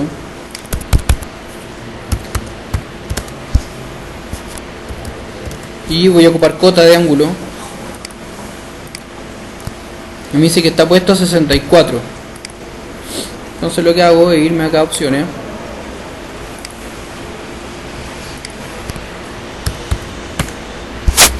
Y coloco el ángulo. Se fijan que ahora está puesta la textura con respecto al ángulo como se encuentra trazado el piso. Ahora pasa otra cosa. Si yo tomo esto, y como es hatch no lo puedo medir, pero puedo trazar con DI una línea estimativa, me dice que tiene 6.93 de tamaño. ¿Qué tamaño debería tener la pieza madera de un deck de exterior? ¿O qué tamaño le gustaría si no sabe cuál es el que debiese tener?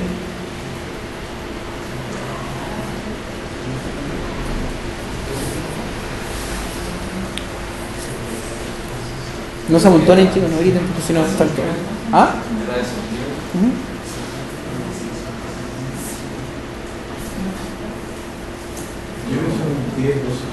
Unos 10, 12. Entonces lo que vamos a hacer es trazar una línea. Vamos a ocupar una de estas líneas de acá y vamos a hacer trim.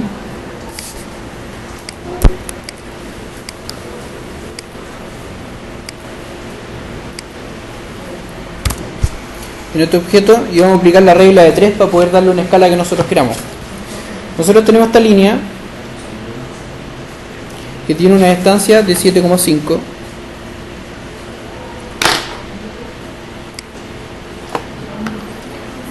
y 7,5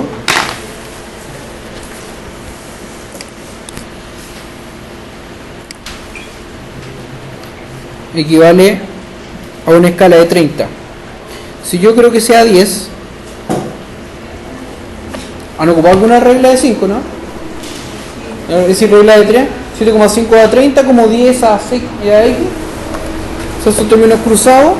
Entonces quedaría que sería 30 por 10 y un 7,5. Y eso nos tendría que arrojar el factor bajo el cual el hatch debería quedar de un ancho de 10. Eso se ocupa para este, como por ejemplo para el hatch del pavimento, para poder hacer que los cuadrados queden de 30 por 30, 40 por 40, 50 por 60 y así sucesivamente. Entonces vamos a hacer la operación. Es ¿cuánto? 40 qué? Ya. Entonces le aplicamos 40 y me queda ya definido. Y ahora lo que me quedaría por definir sería el origen de mi textura. Y quizás por una cosa estética daría el origen con respecto a mi patecito anterior para que quede perfectamente contenido como el recorte que voy a hacer, porque como estoy recortando este espacio para que esté el árbol, ¿cierto? Un espacio que va a tener tierra, plantitas, musgo, arbusto y cosas así, está recortado de la madera. No sería bonito que tuviera la madera un pedazo de 5 centímetros para tener el espesor, pues. Lo ideal es que obedezca las piezas. Entonces tenemos esto ya recortado como una textura y ahora vamos con la textura del interior de esto.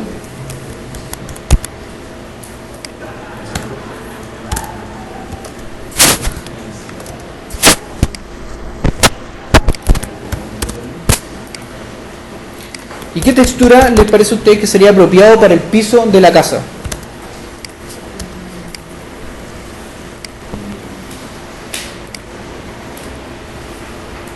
Cuadrados puesto como malla, cuadrados desfasados a punto medio como este, rectángulos desfasados 45, un parqué,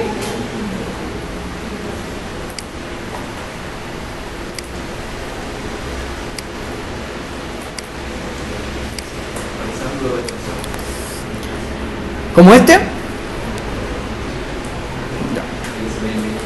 o más angosto como este de acá.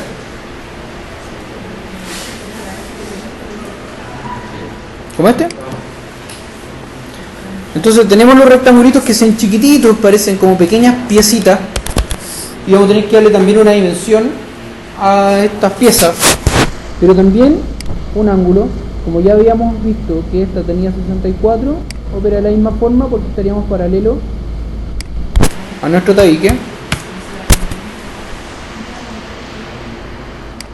y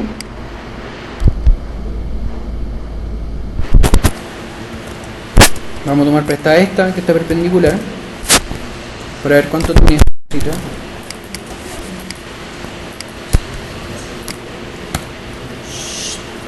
¿Es una pregunta para la clase o no? Entonces tenemos esta pieza de acá, la cual tiene una distancia de 2.66. ¿De cuánto debería ser el ancho de esta pieza?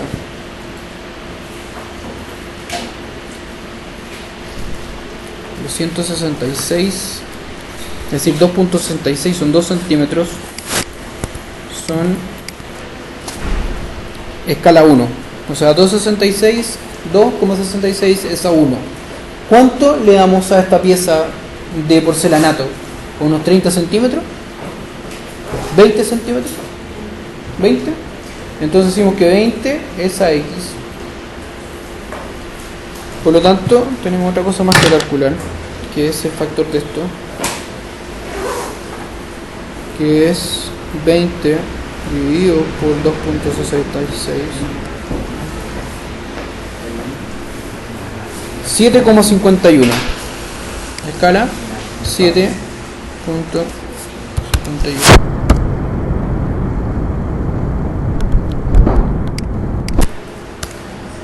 Y ahora ya nos quedaría definido, lo único que tendríamos que definir ahora es el origen, que en lo básico sería que partiera con la grada, ¿cierto?, de acceso a la casa. Por lo tanto, clic derecho, origen,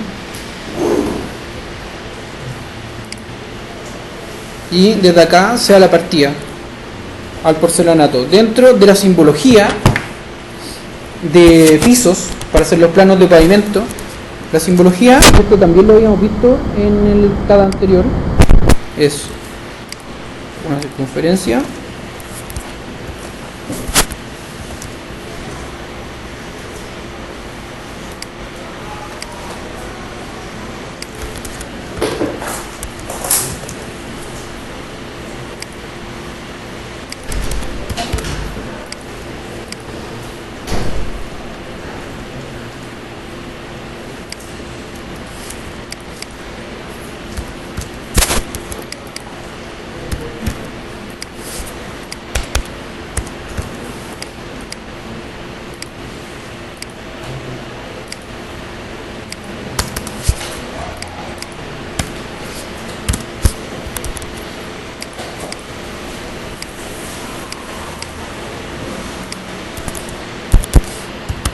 la ionizo,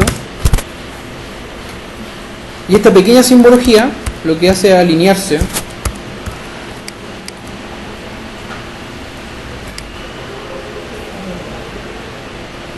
con el punto de inicio de mi pavimento,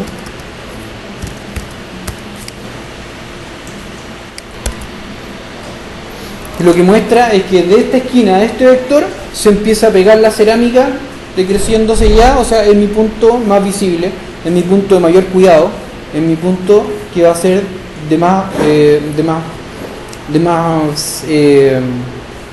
como reparo en los detalles de terminaciones por parte del ceramista, porque lo más visible, ese canto preciso de inicio va a ser, en otros casos no entro en recinto y veo una esquina precisa en que tiene que terminar la cerámica perfectamente colocada, sería nuestro punto de partida. El punto de partida de las piezas cerámicas la indica uno según la estrategia de cómo uno quiere que se aprecie el piso. Hay distintos pisos con distintas magnitudes y distintas betas.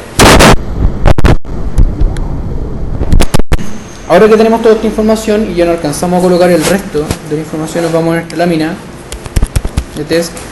Y lo que voy a hacer antes de que cerremos esto y mostrarle otra forma de mostrar el lleno de los muros, que es cambiando este hacha.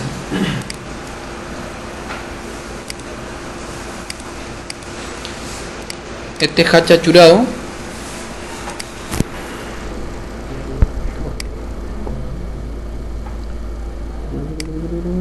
así 31 cambia por un sólido, y ese sólido se cambia de color, pero se cambia de color a la paleta de True Colors. True Colors son colores que van a plotearse tal cual como se está mostrando en esta paleta.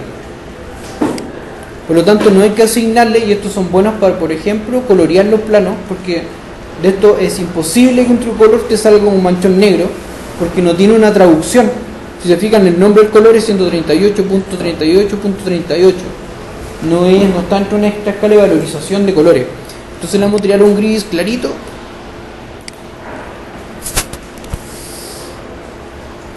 Y voy a quedar con esa textura súper clarita. ¿Para qué se ocupa también estos hatches de lleno? Por ejemplo, si yo tuviera varios niveles de terrazas, por ejemplo, acá en el terreno tengo todo mi paisaje acá, con árboles y todo, está puesta la casa. Este hatch interior le coloco un hatch sólido de un color gris súper claro bajo la textura del piso.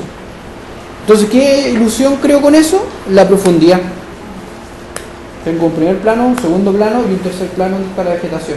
Por lo tanto, tridimensionalizo este dibujo. ¿Y con transparencia? Sí, con transparencia. Mira, ¿sabes cuál es el problema de transparencia? Que la transparencia ocupa recursos gráficos del AutoCAD. ¿Cachai? Entonces, porque ¿qué es lo que pasa? Esto pasa igual, por ejemplo, no sé, sus teléfonos, ¿por qué han adquirido tanto peso? Cada vez los sistemas operativos son más heavy en peso, porque todos estos efectos de transparencia, uno toma un botón y ese botón tiene como una especie como de difuminado bajo, todo eso hace que se ocupe tarjeta gráfica del dispositivo. Lo mismo pasa con el AutoCAD. Al ocupar elementos con transparencia, el AutoCAD tiene que echar a andar el motor gráfico para poder entender qué es transparente y qué no y cómo lo tiene que traducir. En cambio, si uno tiene un hatch que es sólido y solamente le está quitando opacidad, la orden es decirle, esta textura es este color. No, esta textura tiene transparencia del 50%, tienes que calcularme cómo se va a ver una línea 0,7 tras, cómo se va a ver tal cosa tras esto, cómo se va a ver esta otra cosa tras esta otra cosa. ¿Me cachai? Entonces, por eso que las transparencias son para ciertas cosas. Por ejemplo, y eso lo vamos a ver cuando ya empecemos a hacer el retoque gráfico, por ejemplo, los mismos diagramas que estaban viendo en SketchUp, que pasamos SketchUp, los esquemas de la semana pasada, si yo pinto cada una de las caras con un gris, y a eso le doy distintos tipos de opacidad, por ejemplo, no sé, exporto uno que quede en alambrón, que se vea en las líneas de atrás, y pinto absolutamente todas las caras, hasta las que están atrás, y a todas les doy una opacidad de un 50%. ¿Qué va a pasar? Que como esta está atrás, y esta está adelante, y tienen un área que está superpuesta, va a ir dando la ilusión de que es un objeto de vidrio, en que se ve un volumen. Entonces puede pintar para dar esa ilusión de que es una caja translúcida. ¿Cachai?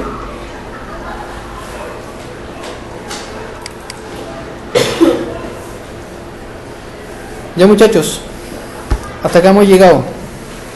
¿Tienen consultas? Muchas deberían